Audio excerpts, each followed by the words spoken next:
Hello বন্ধুরা, প্রত্যেকে জানাই গুড মর্নিং। তবে প্রথমেই বলে রাখি, আমার এই ছোট্ট মিনি ব্লগে সবাইকে জানাই স্বাগতম। তবে অনেক আগে ভিডিও দিয়েছিলাম, কি বলো তো, সবেমাত্র চারা রোপণ করা হয়েছিল। আজ অলরেডি কি বলো তো, সোনালি ফসল দেখো, পুরো বাড়ি যাওয়ার সেই মুহূর্ত দেখতে পাচ্ছ বন্ধুরা।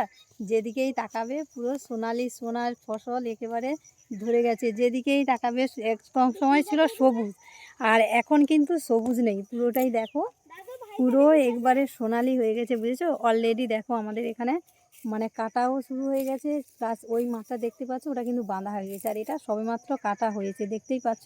সেই মুহূর্তে তোমাদের সঙ্গে শেয়ার করছি।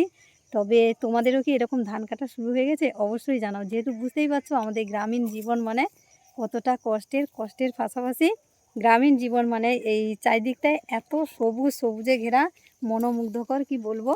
হাজার কষ্টের মধ্যে থাকলেও এই প্রকৃতির মধ্যে এসে গেলেই কিন্তু, এই প্রকৃতি দেখলে মন অনেকটাই কিন্তু শান্তি হয়, কি বলো বন্ধুরা। ঠিক বললাম তো, দেখতেই পাচ্ছ। তাই তোমাদের মধ্যে তো সবটাই শেয়ার করলাম। আর সঙ্গে দেখো এই যে দেখতে পাচ্ছ আমার সবজির বাড়ির পাশেই কিন্তু আমাদের মাঠ, তাই সবটাই তোমাদের সঙ্গে শেয়ার করলাম। দেখতেই পাচ্ছ বন্ধুরা, তোমাদেরকে আগে দেখালাম যেটা ধানের ক্ষেত, এটা কি বলো তো আলু লাগানো হয়েছে, বুঝেছো। এখন তো চাপা দেওয়া হয়ে গেছে, তাই এই মাঠটা দেখাচ্ছি দেখো, এখানে কিন্তু এখনো চাপা দেওয়া হয়নি। এই রোল কেটে আলু বসানো হয়েছে, বুঝেছো। অবশ্যই বড় হলে তোমাদেরকে দেখাবো। তার আগে তোমাদেরকে দেখাই, যেটা সবজির বাগান দেখেছিলাম সবে লাগানো হয়েছিল, এখন কি অবস্থা সেটাই তোমাদের সঙ্গে শেয়ার করছি, অবশ্যই দেখতে থাকো।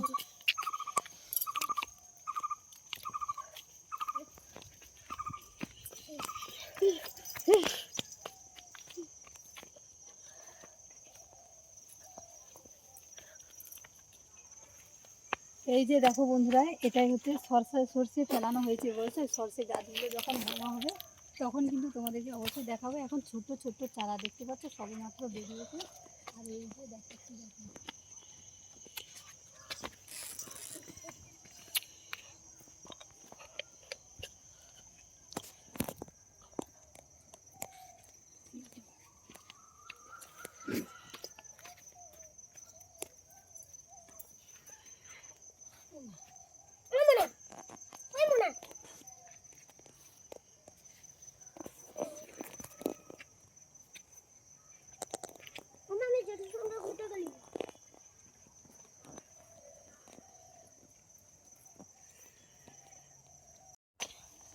এই যে দেখো বন্ধুরা, আমি তোমাদেরকে প্রথম দেখিয়েছিলাম না যে টমেটো গাছে সবেমাত্র ফুল ধরেছিল। এই যে দেখো অলরেডি টমেটো ধরে গেছে, দেখতে পাচ্ছ। আর এই যে দেখো কফি চারাগুলো লাগানো যখন হয়েছিল তোমাদেরকে দেখিয়েছিলাম না, এখন দেখো কত বড় কফি হয়ে গেছে দেখো বন্ধুরা, পুরো খাওয়ার মতো। মানে এটাকে কেউ শালগম বলে, কেউ ওলকপি বলে, আমরা এটাকে ওলকপি বলে থাকি। অবশ্যই তোমরা কী নামে এটাকে বলো অবশ্যই জানিও। আর এই যে দিকটা দেখো, এটাই তোমাদেরকে দেখাই। তোমরা তো পালং শাক দেখেছো, এটা কি বলো তো, এইটা কিন্তু হচ্ছে টক পালং, বুঝেছো। দেখো কাঁচা অবস্থাতে সেই ভাই টক, বুঝেছো, এটাকে টক পালং বলে, আমরা খেয়ে থাকি। আর এই যে কফি, এই যে বাড়িগুলো দেখাচ্ছি দেখো, এইগুলো কিন্তু ফুলকপি এখনও ধরেনি, হালকা হালকা সবেমাত্র বসেছে, দেখেছো বন্ধুরা। এই যে দেখো তোমাদেরকে কাছ থেকে দেখাচ্ছি, এখনও গুটি ধরেনি, সবে হালকা এই যে ফুল ধরেছে। কেমন লাগলো অবশ্যই জানিও। আর এই যে দেখো বন্ধুরা, তোমাদের কাছ থেকে দেখাচ্ছি, এইগুলো দেখতে পাচ্ছ, এইগুলো হচ্ছে বিমস, বুঝেছো, এখনও ধরেনি, সবে মাত্র লাগানো হয়েছে। আর ওটাই তো পুরোটাই চাষ, বুঝেছো। মেদিনীপুর মানেই বুঝতে পারছো আলু আর ধান চাষের জন্য বিখ্যাত, অলরেডি আলু চারা বসানো হয়েছে। এই যে দেখো তোমাদের কাছ থেকেই দেখাচ্ছি বন্ধুরা, এই যে দেখো ওলকপিগুলো দেখেছো, আর কয়েকদিন পর একেবারে খাওয়ার মতো হয়ে যাবে, বুঝেছো।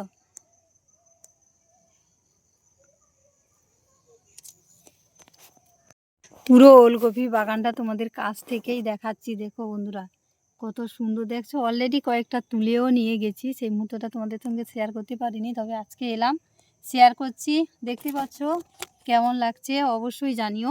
আর বন্ধুরা, তোমাদের বাড়িতে এরকম যদি সবজি চাষ হয়ে থাকে অবশ্যই কমেন্ট বক্সে জানাও।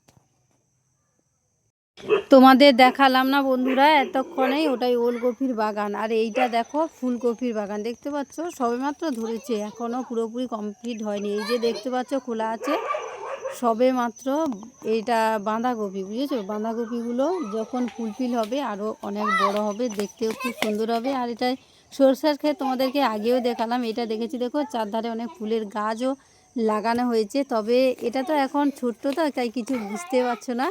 যখন সরষা খেতে পুরো ফুল ধরে যাবে না, খুবই